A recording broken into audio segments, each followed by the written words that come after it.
The Zodiac Killer case is one of the most infamous unsolved serial murder cases in American history. The killer, who referred to himself as the Zodiac, is believed to have committed at least 5 murders in the San Francisco Bay Area during the late 1960s and early 1970s.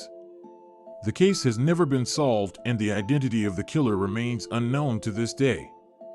The first known Zodiac murder took place on December 20, 1968, when a couple named David Faraday and Betty Lou Jensen were shot to death in their car in the town of Vallejo, California.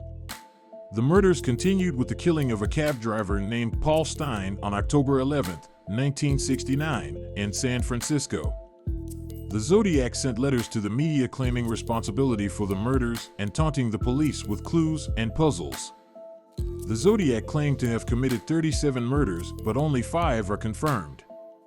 The Zodiac's letters were filled with strange symbols and codes that have never been deciphered. He also sent a series of 4 cryptograms, or coded messages, that have never been fully solved. The Zodiac's letters were also filled with threats of future attacks and promises to continue killing until he was caught. One of the most famous cryptograms was the 340-character cipher, which was sent to the San Francisco Chronicle. The cipher contained 13 symbols and letters, and 3 people managed to solve it. However, the message was not a direct confession, and the killer identity was not revealed.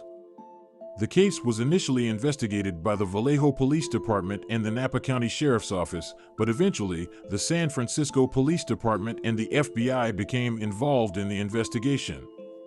Over the years, many people have come forward claiming to be the Zodiac, but none of them have been proven to be the actual killer. One of the most promising suspects in the case was a man named Arthur Lee Allen, who was investigated by police in the 1970s and 1990s. Allen, who died in 1992, fit the physical description of the Zodiac and was known to have owned a gun similar to the one used in the murders. He also had a history of sexual offenses, and witnesses reported that he had a fascination with the Zodiac case.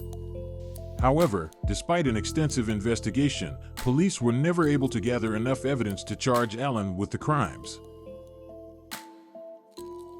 Another suspect in the case is a man named Richard Gaikowski, also known as Rick Marshall, who worked as a printer and was known to have had an interest in codes and ciphers.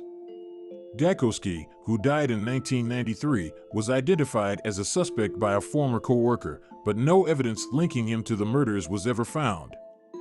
In recent years, new forensic techniques have been used to re-examine evidence from the case, including DNA testing. However, these efforts have not led to any new breakthroughs or arrests. The case remains officially unsolved, and the identity of the Zodiac Killer remains a mystery. Despite the lack of progress in the case, the investigation remained open for many years. In 1969, the Vallejo Police Department even offered a $10,000 reward for information leading to the arrest and conviction of Zodiac Killer. The case has been reopened several times over the years, but the leads have not produced any result. The Zodiac Killer case continues to fascinate the public and inspire countless books, films, and TV shows. The strange and cryptic nature of the case, as well as the killer's taunting letters to the media, have made it one of the most enduring unsolved crime mysteries of the 20th century. The letters and the ciphers that the killer sent to the police and media have never been deciphered, and it's still a mystery that has a lot of people obsessed with it. The murders have become part of the American folklore, and the case still continues to capture the attention of true crime enthusiasts and armchair detectives. Despite the extensive investigation and many years of speculation, the case still remains open, and the identity of the killer remains unknown.